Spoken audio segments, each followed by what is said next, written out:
Have you ever felt ordinary, overlooked? Just one face in a crowd casting nets into an endless sea of days, hoping for a decent catch? That was my life. I was Simon, a fisherman from Bethsaida. My hands were rough, my patience was often thin, and my faith, though present, was as unsteady as my boat on a choppy day. I knew the sea, the wind, and the weight of an empty net. I thought I knew my place in the world, but I didn't know him, not yet. Then, one day, he walked along the shore. His name was Jesus. There was a light in his eyes, a quiet authority in his voice that silenced the chaos in my heart. He stepped into my boat, my ordinary, smelly fishing boat, and the world shifted. After he taught the crowds, he turned to me and said, "Put out into deep water and let down the nets for a catch." I was skeptical. We had worked all night and caught nothing. But something in his gaze compelled me to obey. "Master," I said, "because you say so, I will let down the nets." What happened next was beyond anything I could have imagined. The nets were so full of fish they began to break. We had to call my partners, James and John, to help us. In that moment, surrounded by a catch so miraculous, I wasn't filled with joy.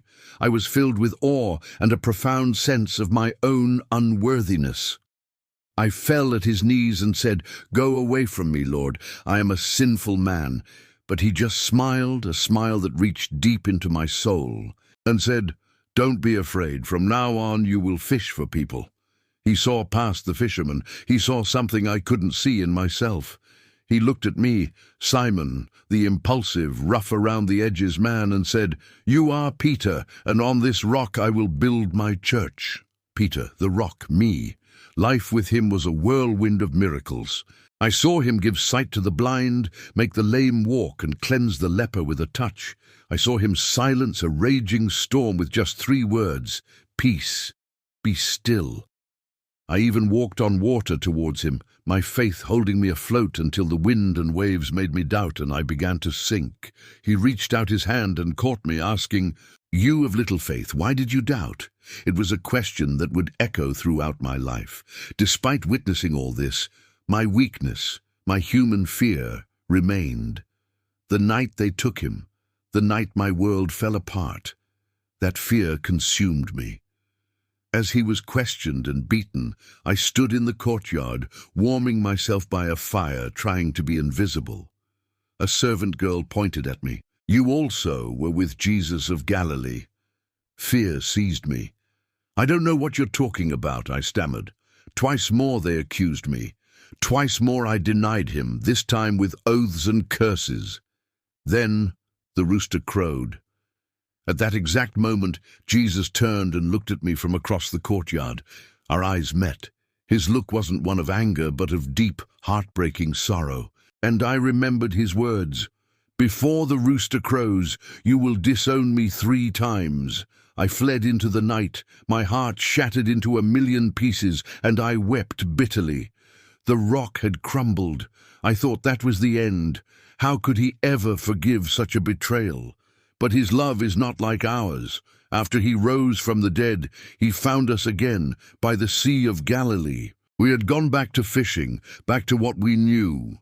After another miraculous catch, we sat on the beach around a charcoal fire, just like the one where I had denied him. He looked at me, and with infinite tenderness he asked, "Simon, son of John, do you love me more than these?" My heart ached. "Yes, Lord," I said, "you know that I love you."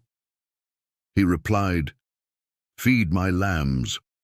He asked me a second time, and a second time I affirmed my love. He told me, "Take care of my sheep." Then he asked a third time.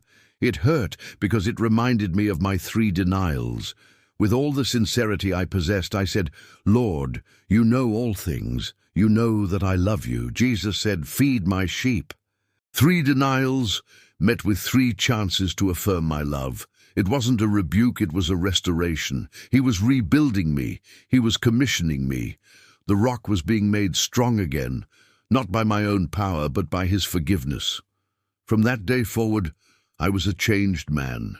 The fear was replaced by a fire, the fire of the Holy Spirit at Pentecost.